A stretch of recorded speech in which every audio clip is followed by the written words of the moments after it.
Hello everybody and welcome to part 1 of how to approach the poetry question. Today we're going to be looking at the Carol and Duffy.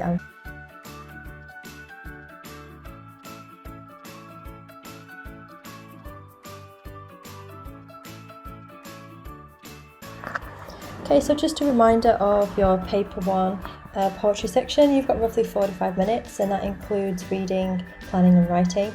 Do use your time wisely and spread it between reading, annotating, planning, writing your answer and then checking it. It is going to be much easier if you practice this method again and again and again, so that by the time you get to the exam you're used to it, you know exactly what you need to do, and you also know how much time you need to allocate to each different stage. Today I'm going to talk you through how to approach and plan for the poetry question, and then part 2 is going to look at how you turn your plan into an essay. So what should you be focusing on when looking at a poem? And this is any poem, not just the poem in your exam. So you should be looking at the content, what it's about, what the story of the poem is, the themes of the poem that you can see reflected throughout, the tone, the message or the issues explored, the poet's intention in writing this particular poem, the language used, the structural devices that you can identify, the aspects of form that you can identify, and if relevant, the context. Not all poems will have relevant contextual information. If there is some element of the context that helps you to develop your interpretation or take your ideas further, then by all means use it. If it's merely the date of somebody's birth, it's probably not going to be that relevant. So in terms of understanding how to answer the question, the best place to start, and this is for any exam, are the assessment objectives. So you need to know what the assessment objectives are in terms of what the examiner is looking for, but also what the mark scheme is going to be built from. So if we start with AO1 and AO2, so yeah, AO1 is, relevant use of quotations, relevant response to the task, good understanding of the poem, what it's about, themes, message, etc., what I've just been through. Being able to develop your own interpretation by looking at the deeper meanings. So try and make inferences wherever you can, and to develop your own interpretation of what a quotation, a word, a phrase, a technique may mean. Poet intention, so what do they intend for you to think or feel? Why they've written the poem? What's their message? And like I said just now, relevant contextual information. If it's not relevant, then please don't use it. If you are going to use it, please don't just tag it on to the end of a paragraph. Use it to support a point that you've already made. AO3, which is your ability to demonstrate a good understanding of the methods. So how are these ideas or themes presented to you? And that's where you identify your language, your structure and your form. But you also must show that you know why they have been used, why an idea has been presented in this way, and this is where you analyse. Then your AO4, which is making reference to the way in which you write your essay. So it's how you present your ideas in a coherent and relevant way. And we will begin that today by looking at how to plan an answer. If you've got a good plan, it means that you've got a good focus and that you are developing your ideas throughout. So here is just a list of some of the different techniques that you may wish to talk about. It is by all means not an exhaustive list. There may be poetic devices or techniques that you've gone through in lessons with your teachers that aren't on here, and that is absolutely fine.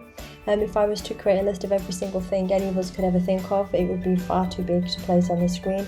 I've just included here just a few things that maybe pop up more often than others, but like I said, if you've got ones that aren't on here, then that is fantastic. But this is just so you've got an idea of what constitutes language, what constitutes form and what constitutes structure, just so that you can make sure that you're talking about a range of these in your answer. You don't just want to analyse language throughout your entire essay.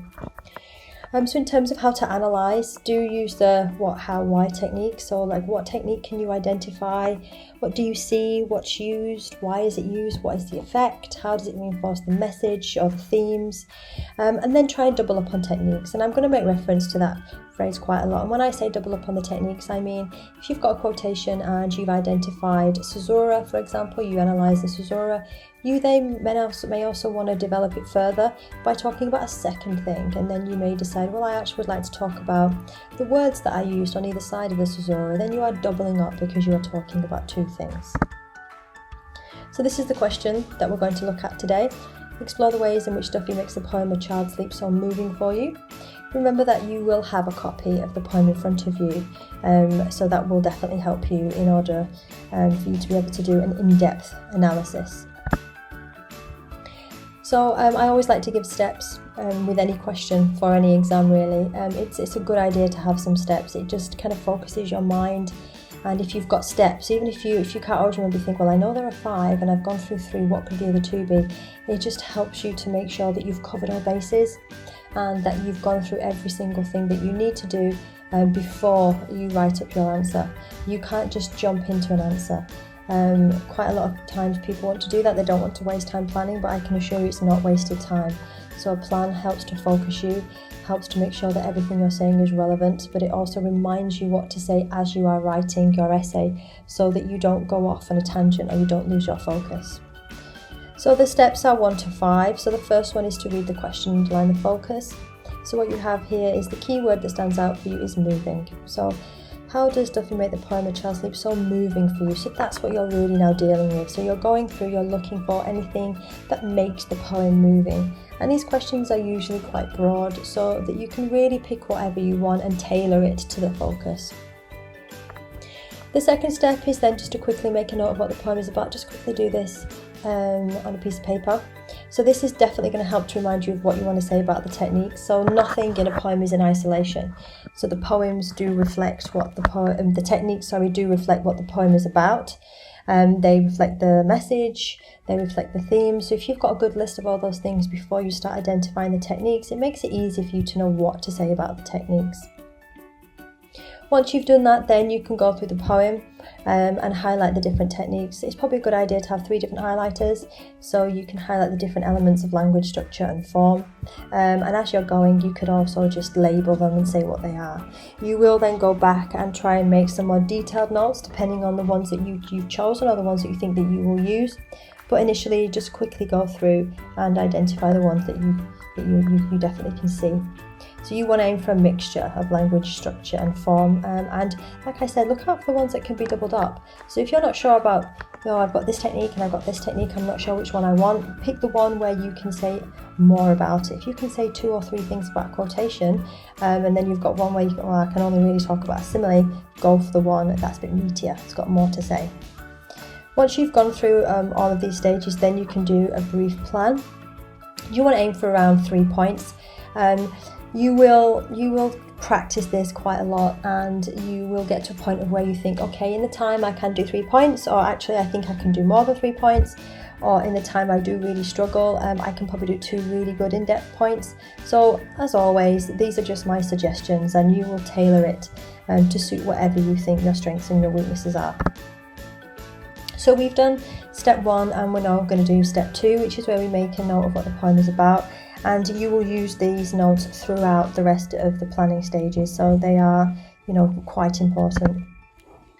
So this is my poem overview. So I've just broken it down into what it's about, the tone, the themes and the form. So it's about the innocent sleep of a child watched over by a mother. The tone is quite peaceful, magical and calming. The different themes that are explored are motherhood, parental bonds, maternal protection, childhood innocence and of course love. And you won't be able to talk about everything in terms of form, and by all means you don't really need to, because you need to make sure you're talking about a range of techniques. So what really stood out for me was the fact that it's in first person. I do think I'll be able to talk about that, and also there's a consistent rhyme scheme, and I potentially might be able to link that.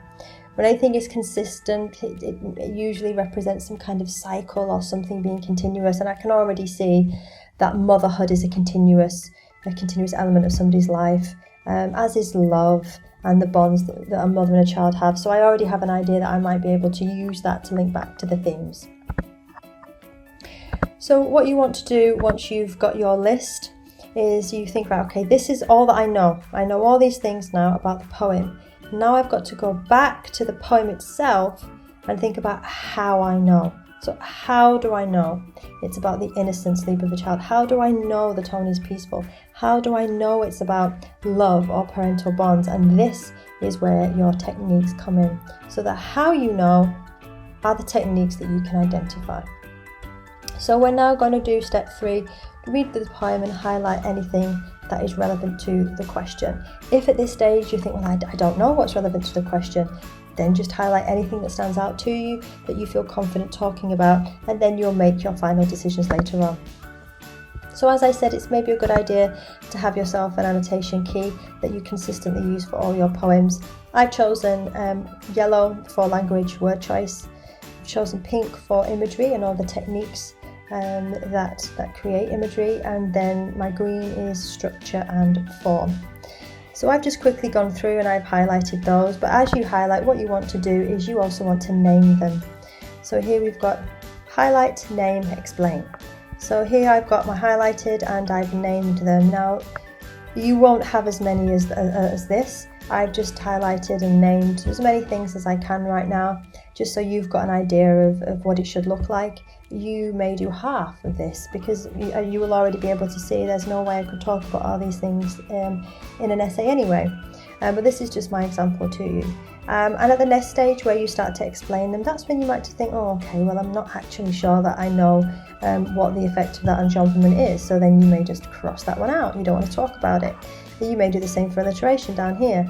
So then you'll start to decide, right, which ones do I understand? Which ones can I talk about? Which ones are quite meaty? I can double up on the techniques. And that's when you'll start to then just jot a few lines down in terms of the effect, what you can say about it and how you will analyse. So then think about which ones you can analyse in depth, what you can say about them, and as you can see, I've done that a little bit here. So I've just left out the ones that I think, well, it's not very strong, or I don't know what I'll say, and then I've just gone for the ones that I can. Again, I've done more than is necessary, just so that you can see what it looks like. You may not have this many, so don't worry about that. So I've just gone through and I've just thought, right, okay, what's the effect? Why is it being used? So if we just have a look here at the repetition I've got here of could, I've said it's also paradox because she is both powerless and transfixed. She's both of those things at once. So I've just said, what does it show me about the mother? So your techniques will show you something either about the mother and her feelings and her position, or about the child and how she views the child, how the child is presented to us through the mother's eyes. So again, we've got a metaphor over here, the spirit that lives, gives us a sense of magic and mystery, and it shows that sleep can transform. So you just try and make your own interpretations here, and these notes will help you when you write your essay up. So when you write your essay, you're not going to get to a sentence where you put, okay, a metaphor has been used because, and then you're having to think on your feet. All you need to do is go back to your notes, pull the ideas from there, extend them, develop them, but the bones of it are already there. So now we've gone through our techniques. We've hopefully gone through a few that can be doubled up as well. We're now going to turn that into a brief plan. And once you've got your brief plan, you're going to attach your quotations. So in terms of your plan, these are the points that you can make that answer the question. So now this is where you go back to the question. So explore the ways in which Duffy makes a poem that's so moving for you. And if you do struggle with questions, then just reword it into a statement. So, okay, well, Duffy makes the poem moving for me because, or through, or by the use of, or when she. So if you can just think of different ways of finishing those sentences, then that will give you the points that you want to make. And by looking back at the poem and back at the annotation, but also back at the list that you made at the beginning in terms of what it's about and what the themes are, then you've already got enough that will help you then just create points. And then once you've got your points, then you can start to group your quotations together and think, okay, well, these two match my first point, these 2 or 3 match my second point, this one matches my third point. So you want to just go through what your point is, what your evidence that supports your point, then what the evidence shows. This is your interpretation. How does it show it? This is your comment on the method. Why does it show it in this way? This is where you talk about the poet's intention and the effect on the reader. And you also, when you start to go a bit deeper into your plan, want to make sure that you are including a range of language structure and form. So you want to be able to use these notes from early to help you. So already I can look at this and go, okay, so how is it moving? Well, maybe it's moving for us because it's about motherhood, or because it shows how innocent children are, or maybe it's moving because the tone is quite peaceful. So already some of this can help you in terms of developing your points. So the points that I've decided on, and these are just notes, I will develop these obviously into full sentences later on, is maternal love, magical peacefulness, mystery and the unknown, and you can already see that a lot of these have just come from my notes. Obviously I checked before I wrote them down that I can actually find evidence to back them up, but these are the ones that I've decided that I can use in the body of my essay. These will then be your points, so your topic sentences. So you will have an entire section about maternal love. And I'm going to call it a section rather than a paragraph, because sometimes paragraphs can get very long, depending on how many quotations you've got in there and how much you say. So I'm going to call it a section, just so that we don't try and have an excessively long paragraph that discusses multiple things. So this is my plan, and you may decide that actually your plan is just kind of scribble down in the corner, and then what you've got is so when you've got maternal love, you draw arrows that link to the quotations. So it depends how you want to organise it and how much time you've got. It may just be a lot of arrows, or you may just number them. So you may put, okay, number 1, maternal love, and then just put a number 1 next to the quotations that you want to use. You already will have these notes written down on your poem. I've just put it out here into a table just so it's clear for you to see, but also you may decide that you want something similar yourself. I know it helps me when I'm writing to cross things off my list. So when I'm talking about maternal love, I want to cross off that I've used that quotation, or I want to cross off that I've mentioned a metaphor and enjambment, and if I can't get to these 2, then at least I know that I've done the top 2. So sometimes it helps to cross things off, it keeps you focused. Now you may wish to have a third quotation. Like I said, everything here is just merely a suggestion, and you may find that you want to do it in a slightly different way. So you may decide that actually you could have 3 quotations for one of your points.